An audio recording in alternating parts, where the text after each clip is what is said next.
What is going on, guys? We are back playing some more Surviving with Immersive Engineering. Now today, guys, this is going to be the last episode of Surviving with Immersive Engineering. And I thought, what better to do than to do kind of like a base tour and go over all the stuff that we have been working on since episode 1 all the way through episode 27, so that all the guys that have been here from the start can just kind of look back over all the things that they've helped me work on and all the fun that we've had, and all the guys that jumped in halfway through that haven't seen all the episodes can see all the different builds that I started out with. So I thought it'd be fun to do that, but because I know that might be a little bit boring for some of you guys, I do have one very important thing that I want to talk about before we start doing that. Now, I wanted to ask you guys what mod you want to see next, because I've been loving this Surviving With series and the general idea so much that I want to do another mod, and you guys have been suggesting throughout the whole series that I should do, you know, about Tanya, Thaumcraft, all this different stuff. And so I thought I would say in this one video, post in the comments what you want to see. Just write it down there and I will decide what the next series will be. It'll start up in just a couple of days, so be sure to get your comments in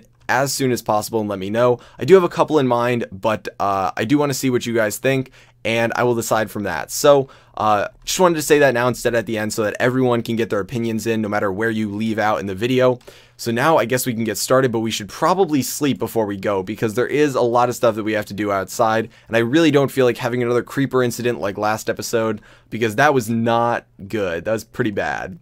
Okay, so go outside, and this is where it all started. First episode, I didn't even have a base. I was over here, just right in this area, and I still have this chest out here from the first episode, and it's just got all this junk in it. My first stone pickaxe, my wooden pickaxe. Literally the first tool I made in this entire series was this wooden pickaxe, and I used it to get a little bit of cobble, and that was it.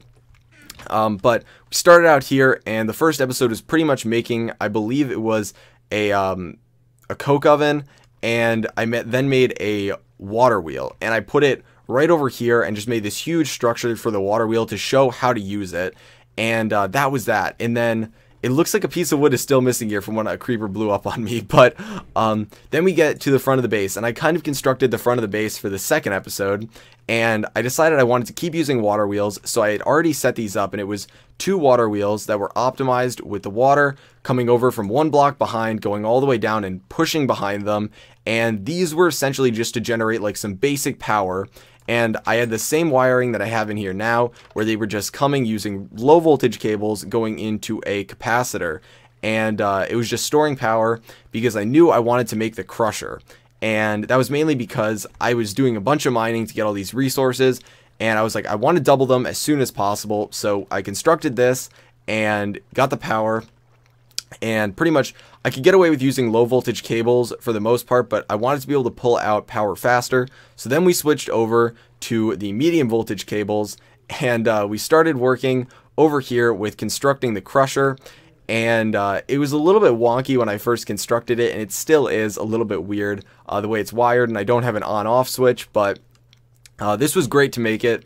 And I hooked up an external heater to these 2 furnaces, and initially I didn't even have them automated to go anywhere, a chest or anything, because I didn't know how to pull this stuff out. I didn't realize that I could put a hopper onto a conveyor belt and it would eject the items, but then I figured that out, and I actually just got a comment about that the other day on one of my older videos, and I was just looking back at it and I was like, how did I not realize you could do that? Because these are like their own inventory, if you guys didn't know.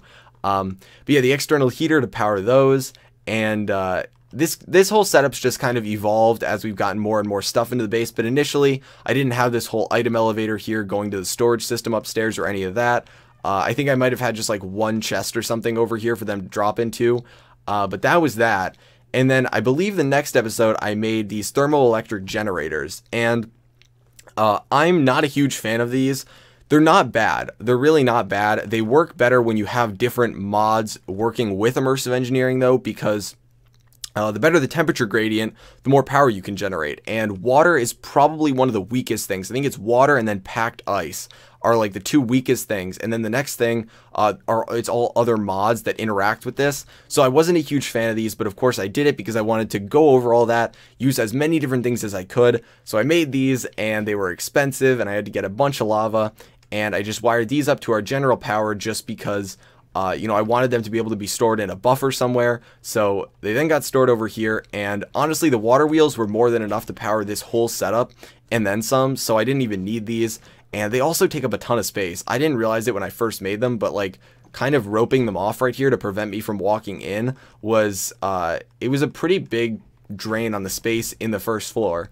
So that was pretty much the first floor, and for the most part I lived with these 3 chests over here, which I still just have random junk in.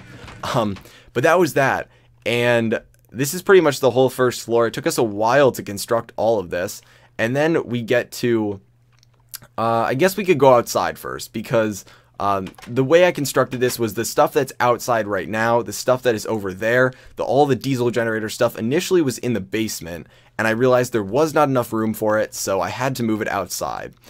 So I have the fermenter and the squeezer and the 2 farms, the sugarcane and the hemp farm, and initially it did not look like this. Initially it was kind of like an automated farm on a very, very small scale, and it was, I kept saying it was just like an idea, it was a concept, and then everyone told me, they're just like, go look at Mumbo Jumbo's farm, it's so good, you need to use it, and it'll work with sugarcane and hemp. And so of course, you know, you guys always have great ideas, so I listened, and I went and I constructed it, and it's still not even, and it bothers me to this day, but I'm too lazy to fix it. But you can see that, you know, it's not even the amount that we have, and it just keeps getting worse and worse, skewed one way or another. But so I constructed this, and this whole setup to make this thing took me probably like 4 or 5 episodes, and then I moved it outside, and that was like another episode. So it was a while to make this. See, you got the fermenter and the squeezer, and then right over here, oh gosh, what is this even called? I can't even remember what this is called right now. Oh my gosh. Okay, well, we'll just, this is this thing right here that combines the two to make the biodiesel. And then you have the diesel generator. Still isn't able to run 24/7, unfortunately, but there's definitely more than enough power for this thing to run and get us a ton of ore from the excavator. Now, the excavator is a whole nother story, because I initially made this thing really early on, like episode 6, and I didn't realize how hard it was going to be to get power for it. And initially it was sitting right behind the base over there, and there's actually no ore over there when I drilled to see if there was ore, but this thing did not get any use for at least like 10 episodes, which was probably like 2 weeks, maybe a week and a half. Now it's got a bunch of stuff in here that I haven't even taken out, but yeah, this thing got like no use. And eventually I was like, you know what, we're just going to flip it on, we're going to get power to it no matter what, and we're just going to flip it on and we're going to use it, because I want to use it, I want to put all those heavy engineering blocks to use, and finally I was able to, and I was really happy when I got to do that, and it looks awesome, so I was happy about that. So this is the whole setup. This is probably one of the best setups that I have made in this whole thing, like this whole immersive engineering thing. I'm probably most proud of this setup, and you guys helped me out a lot with this. And then, of course, the later addition was just this silo over here for the hemp fiber, because the initial chest that we had put down here was not able to hold all of it. So we put this huge thing that can hold like 512 stacks right over here. So that is that. I guess we can go over it while we're out here. Over here is the windmill farm, and that one windmill is still having issues because, and I guess I can kind of go up here and show you guys. It's kind of stupid, and I don't even have my sky hook on me right now. I wanted to use sky hooks to get up here, but while I was adjusting these, I didn't end up reconnecting them, so that was my bad. But the sky hook is interesting. It'd be really good for like traversing ravines and stuff. That's a great word, traversing. But yeah, this right here, watch what happens. Let's like break these things of snow. I'm pretty sure it's the snow. Yeah, it's the snow. So this was not a good spot to put it probably, and I tried to light it up with torches up here. I guess I could put some more down, but that is the issue. It's the snow that is up here is just preventing it from spinning. So I'm losing out on power because of that. But this is then sending it down through medium voltage cable, and this whole power, I didn't even know what it was really going to be used for, but this was the kind of the last tier of power generation, like beginning power generation, that I had not used. And there's really only like 4 types of power generation. It's the windmills, the thermoelectric generators, the water wheels, and then the diesel generator. And of course you've got like the 3 that aren't the diesel generator, are kind of like the initial with air quotes, because they're a lot cheaper to make, but the diesel generator is like the best one. And of course, you know, if you had better ways to automate stuff other than like just vanilla Minecraft automation, it'd probably be a lot easier to make. But yeah, that is that. So this whole setup is coming down and currently going through a transformer just to show how transformers work, over to a breaker switch to show how breaker switches work. And we can see if I flip this, the lights go off, and I flip it back on, the powered lanterns will turn back on. And the powered lanterns I just use because they look awesome. They allow you to use power and kind of turn them on and off. And they also prevent monsters from spawning, kind of like a magnum torch in a radius around them. I want to say it's 30 blocks. Not sure though. But yeah, so I put these in. It initially was just lanterns. And so that is that. And then I guess we can come over here to the latest build, and then we'll just go inside and downstairs to finish things off. But this build is an awesome build, and you guys love this. And honestly, you helped me out so much with making it. I was really happy with how it turned out.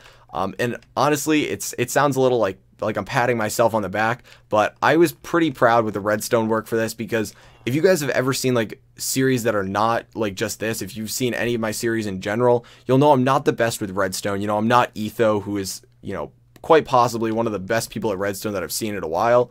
But, you know, making stuff like this right up here, which I used from Etho's setup, but like making the lava killing setup down here, and especially this setup over here, was awesome.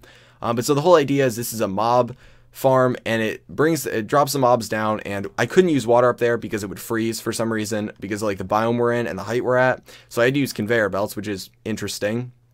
Then it drops them down into this mob sorter right here, which has the skeletons just sit there. It's Etho's mob sorter. I used a lot of this stuff for this whole setup from Etho, but the skeletons drop down, they should sit there and then fall straight down, and then the zombies will come towards the villager and drop into there, and the creepers will drop down, run away from the cat into here because there's all this open space here, and that's how that works.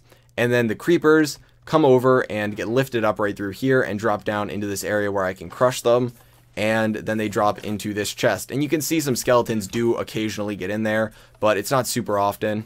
And I was told I should kill them with looting swords, but you know, I'm not obviously like not continuing the series. I don't really need to do that. But yeah, it works. Then over here, I never got to perfect this. I could easily do it if I really wanted to. But it is a shooting gallery, and this would be where you get the gunpowder to make ammunition. And then you'd stand behind like a wall right here, and you would shoot at the zombies, which would have their heads popping up here and here. And eventually when another zombie spawns, it will fill up the second one. And essentially the idea is they trigger this tripwire, which closes off so no other zombies can get into this one like area. And eventually you'd want to have a piston that makes it so they're always standing up. But I never got around to doing that. But I think this is really awesome. If you want more in-depth detail on this, you'll have to go watch the episode because there's not enough time now to cover all of it. But there's even more redstone back here that has to fire when more zombies get in there. And so I had a ton of fun building this. It was like a 5-episode process, but it was really awesome. And I got a ton of help from you guys making it, so I was super happy with that. So now we get to head over here, I guess. We're just gonna look at this from above. It's just a ton of water wheels, and it's mainly to make it so that I can run the arc furnace on just these. These are all going into a high voltage capacitor over here, and it then powers the arc furnace, which we'll look at in a second, which is down below, right below here.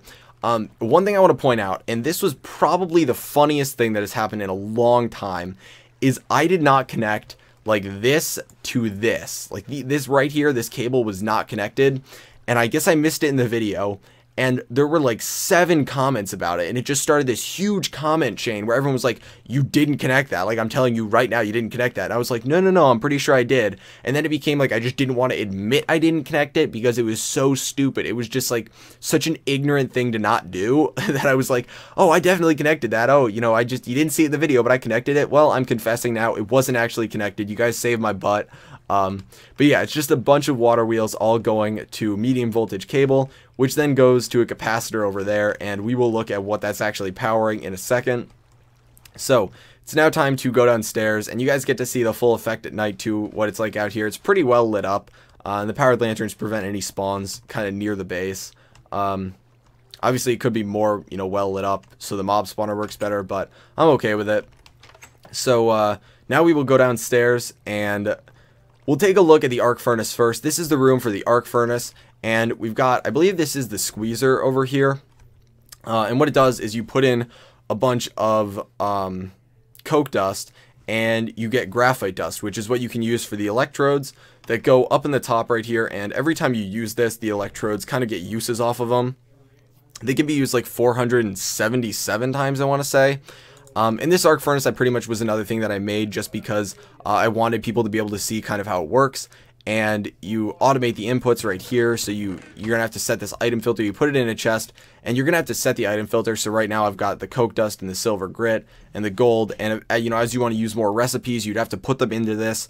And I never got around to it because I didn't use it that much, but this was very cool and did get buffed in one of the more recent updates.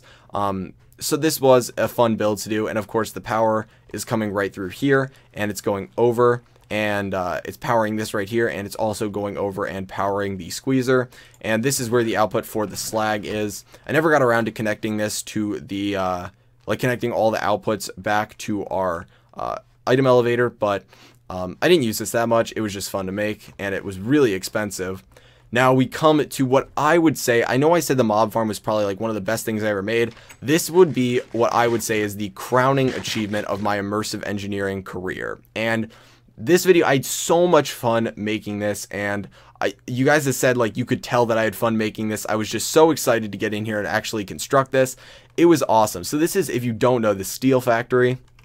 So essentially it is, you put an item in right here, and I even color coded it. Someone suggested that I color code it to be blue for input and orange for output. Orange used to be over here when the output chest was here, but you input cobble into here, you input coal, iron, all of that in here, and it gets sorted out. And then this thing right here will sort all of that out so that the coal, the iron, and the coal coke come over here, and the cobble goes up into the crusher, and then it comes out. And I did have to make some changes to this because they made it so that cobblestone goes to gravel, and then gravel goes to sand. So you have to cycle it through twice. So it goes up and around and then back around, and then the sand comes out and goes to the external heater connected to the furnace, which makes glass, which goes to the assembler, which makes glass bottles, which then come out and go into this chest, which gets put into the coke oven, which will take all the creosote out, and it'll output that over on the other side along with any of the coal coke that it gets. And then the bottles of creosote will go, I believe they should go straight down here and just drop out. And yeah, so they should go down and drop and just go upstairs. And then everything else is going to travel up and go into the top of this, where you're going to have the iron and you are going to have the coal coke. And then it gets processed, and you've got these preheaters that are relatively new from the most recent patch, along with the new blast furnace. And this is faster, more effective. It's the improved blast furnace. It's not the old one, the crude blast furnace. And we also ran into some pretty funny bugs with this when I first had it, where if you broke it, like if you broke this structure, it would give you this structure as a single block, and then you could get all the other blocks back. And then I screwed it up because I tried to throw this structure. I was like, oh, I'll just get rid of it. So I tried to throw it in the crusher, and it crashed my world. And my world was just torched until there was an update. So I had to roll it back, do all the work again, and then come back on and be like, oh, haha, nothing happened. Just kidding. I just screwed up my entire world. But yeah, so this is a really interesting build, and the preheaters are getting powered, and then it ejects out it ejects the slag out the back, it ejects the steel out the front, and then those go to the item elevator, which is over there, that just puts the item into the hopper, drops it up, up, up, and that's how it works. So this thing chugs a lot of power when it's running. And then last, right over here, we've got the metal press, which you can put different presses into, and right now it just has like one steel plate in there, but it's for making different plates, which were what were needed to upgrade from the crude blast furnace to the improved blast furnace. So I just put it down here because why not? It does look pretty cool, but I haven't really used it that much. So that is the steel factory. This was probably one of the most fun things I've had I had the most fun making this thing. It was awesome, and the input from you guys was phenomenal. One thing I thought it'd be funny to show you guys real quick is if I go all the way down here, if I look around and just kind of show you guys all the mining I did. I don't feel bad about doing this because it's kind of later in the episode, so I kind of left this thing to one of the last things. But so I started mining, and eventually I didn't really need that many resources anymore when I had the excavator. But if you look on the mini map, you can see how far these go out, and like to give you a sense, I'll run down this one a little bit. Like it's pretty far, so we'll just keep walking until we get to the end. So I mined all this out, left and right, pretty far on each one. Did caving whenever I hit a cave, just kept on going, and then I did caving back here and did more mining, and it was a lot of mining without any fortune, silk touch, anything. I never got an enchanting table. I had like 55 levels until I died at the very end. I think I died like twice in this series. So it was unfortunate losing all that XP, but I probably should have made an enchanting table. So that is the basement. And I believe the very last thing I have to go over is upstairs, which is just the basic sorting system. So right here, this was kind of like it was like super nice in theory, but I never really got around to using it that much. But you can see that like right here, I'm getting all of the stone sorted, and I've got some other blocks, like building blocks. Over here, I've got a ton of iron and nickel, all from the excavator, and then just some random gold. That's probably like a byproduct of those. And then over here, I've got all the steel and the slag and the creosote that's built up. And over here, I just got some random steak from all the cows I killed to get conveyor belts. And then nothing in these. But the whole idea is it would drop them in and you could sort it. And I was told that I should probably put another one of these on each side to get even like better sorting. Because if you didn't know, when you're sorting using immersive engineering stuff, it only registers these as single chests, which is why the stone got put in down here. So inputting it on this side gives you the bottom 3 rows. And inputting it on this side gives you the top. So in theory, it could be a very good sorting system, but I never really got around to upgrading it. So there was a lot of stuff that I could have done off camera, but for the most part, we did all the stuff on camera that I really wanted to do. So I was pretty happy with how the whole series turned out. So I guess we can head back downstairs and kind of have our goodbyes for the series. So like I said earlier, I wanted to stress that you guys should really post in the comments what mod you want to see. This will not be my last Surviving With series. We will continue them, and if there's ever a big update, I will go back to the series, which is why I'm not going to be like, we're done with it completely, the end, finished. But for now, we're going to put a pause on it until there's a big update, and then we'll cover more stuff and expand on it a little bit. But like I said, for now, we're gonna put this series aside, which is why I did the tour. But I really want to say thank you to all of you guys. This has been probably one of my most successful and enjoyed series, and I've had the most fun with this series that I've ever had before. So thank you for doing that. Thank you to all the people that will stick around, that have joined me for this whole thing, that have helped me out, taught me all these things, and you know, I'm really glad that I was able to help you guys answer any questions. And I just wanted to say thank you again. Thanks for watching this video, guys. If you enjoyed it at all, feel free to give it a like. Remember to post in the comments if you have any immersive engineering questions at all, or if you have any recommendations for what mods you want to see. Try and keep it to like one big mod. I know there's a lot of small mods I could do, but I want to keep it to big mods. You got like Chilm already did like Witchery and Botania, but I can always do those too if you think they'd be fun. We got Thaumcraft, we got this. There's a bunch of different stuff that we can mess around with. So post those in the comments, and I will be sure to look them over. And I will talk to you guys later.